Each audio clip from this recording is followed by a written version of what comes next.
இயேசு உங்களை நேசிக்கிறார். இந்த நாள் வேதாகம தியானத்திற்கு உங்களை அன்புடன் அழைக்கிறேன்.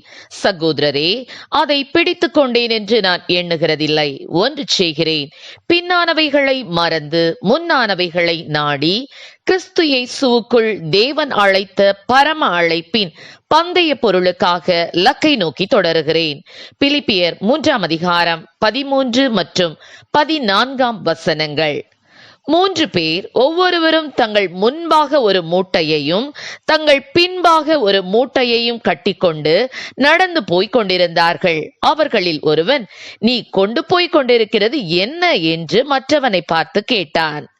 அதற்கு அவன், எனக்கு பின்பாக இருக்கிற மூட்டையில் என் நண்பர்கள் என் குடும்பத்தார் செய்த நன்மைகளை போட்டிருக்கிறேன்.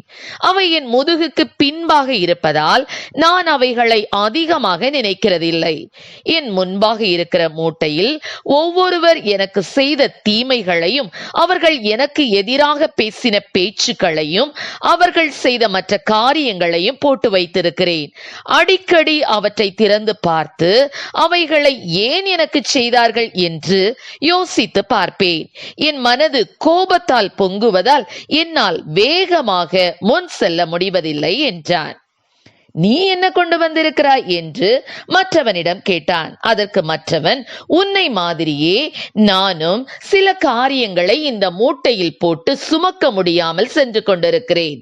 முன்பாக இருக்கிற மூட்டையில் மற்றவர்கள் செய்த நன்மைகளையும் அவர்கள் எனக்காக செய்த நல்ல காரியங்களையும் போட்டு வைத்திருக்கிறேன். அடிக்கடி நின்று அவர்கள் எனக்கு செய்த காரியங்களை மற்றவர்களுக்கு எடுத்து சொல்லிக் கொண்டிருக்கிறேன்.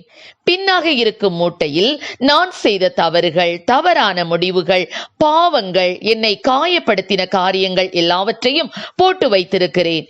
அது மிகவும் கனமாக இருப்பதால் என்னால் வேகமாக நடக்க முடியவில்லை என்று சொல்லிவிட்டு 3ஆவதாக நடந்து தங்களுக்கு முன்பாக நடந்து கொண்டிருக்கிற மனிதரை பார்த்து, நீ என்ன கொண்டு சென்று கொண்டிருக்கிறீர் என்று கேட்டான்.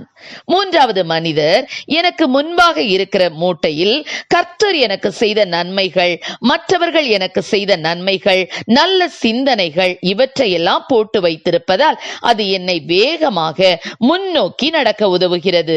எனக்கு பின்பாக இருக்கிற மூட்டையில் ஒன்றுமில்லை. ஏனென்றால் அந்த மூட்டையின் கீழே பெரிய ஓட்டை போட்டிருக்கிறேன். அதில் மற்றவர்கள் என்னை பற்றி சொல்லும் காரியங்கள், மற்றவர்களை பற்றி சொல்லப்படும் இப்படிப்பட்ட கெட்ட காரியங்களை போடுகிறேன். அது வந்த மாதிரியே கீழே ஓட்டை வழியாக போய்விடும். எனக்கு எந்த தேவையற்ற எடையும் கிடையாது. ஆகையால் நான் முன்னோக்கி வேகமாக சொல்லுகிறேன் என்று கூறினான். ஆம், எனக்கு அருமையானவர்களே, நாம் இதில் எந்த மூட்டையை சுமந்து கொண்டிருக்கிறோம்? நம்மில் அநேகர் இந்த தேவையற்ற மூட்டைகளையே நம் மனதில் சுமந்து கொண்டு நாள்தோறும் வாழ்ந்து கொண்டிருக்கிறோம். தேவையற்ற காரியங்களை நம் இருதயத்தில் சுமந்து சென்று கொண்டிருப்போமானால் கர்த்தருக்குள் நம் ஓட்டம் தடைப்படும். பாதியிலேயே எடை மிகுதியால் நின்று விடுவோம். ஆனால் கடைசி மனிதரை போல கர்த்தரை துதிக்கும் துதியோடும் நன்றி அறிதலோடும் மற்றவர்கள் செய்த நன்மைகளை மறவாமல் அவற்றை நினைத்து கர்த்தருக்கு நன்றி செலுத்தியும் மற்றவர்கள் நம்மை குறித்து தவறாய் சொல்லுகிற காரியங்களுக்கு செவி கொடுக்காமல் கர்த்தருக்கும் நம்முடைய மனசாட்சிக்கும் விரோதமாக செய்யாமல் போவோமானால் நம் ஓட்டம் நிலையாக இருக்கும். பந்தய பொருளை குறித்த நேரத்தில் சென்று அடைவோம். ஆம் பிரியமானவர்களே, ஆகையால் மேகம் போன்ற இத்தனை திரளான சாட்சிகள் நம்மை சூழ்ந்து கொண்டிருக்க பாரமான யாவற்றையும் நம்மை சுற்றி நெருங்கி நிற்கிற பாவத்தையும் தள்ளிவிட்டு விசுவாசத்தை துவக்குகிறவரும் முடிக்கிறவருமாயிருக்கிற இயேசுவை நோக்கி நமக்கு நியமித்திருக்கிற ஓட்டத்தில் பொறுமையோடே ஓடக்கடவோம் என்ற வசனத்தின்படி நாம் செல்வோமானால் நிச்சயமாக அக்கறை போய் சேர்வோம் என்ற நம்பிக்கை நமக்கு உண்டு. ஆகையால் தேவையற்ற பாரமான யாவற்றையும் நம்மை சுற்றி நெருக்குகின்ற பாவத்தையும் மற்ற காரியங்களையும் புறம்பே தள்ளிவிட்டு கர்த்தர் நமக்கு கொடுத்திருக்கிற ஓட்டத்தை பொறுமையோடே ஓடி முடிக்க தேவன் கிருபை செய்வாராக. கர்த்தர் தாமே நம்மை ஆசீர்வதிப்பாராக. ஆமென். ஜெபம்.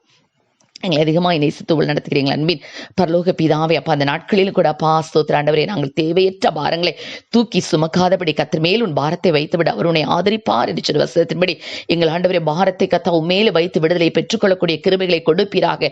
ஆண்டவரே, நீ செய்த நன்மைகளை மாத்திரம் சொல்லி ஆண்டவரே கத்தர் எனக்கு செய்த எல்லா உபகாரங்களுக்காக அவருக்கு எண்ணத்தை செலுத்துவேன் என்று சொல்லி ஆண்டவரே கர்த்தருடைய நாமத்தை நாங்கள் உயர்த்தக்கூடிய அந்த துதியை எங்களுக்கு கொடுப்பீராக. ஆசீர்வதியும். இயேசுவின் நாமத்திலே ஜெபிக்கிறோம் நல்ல பிதாவே.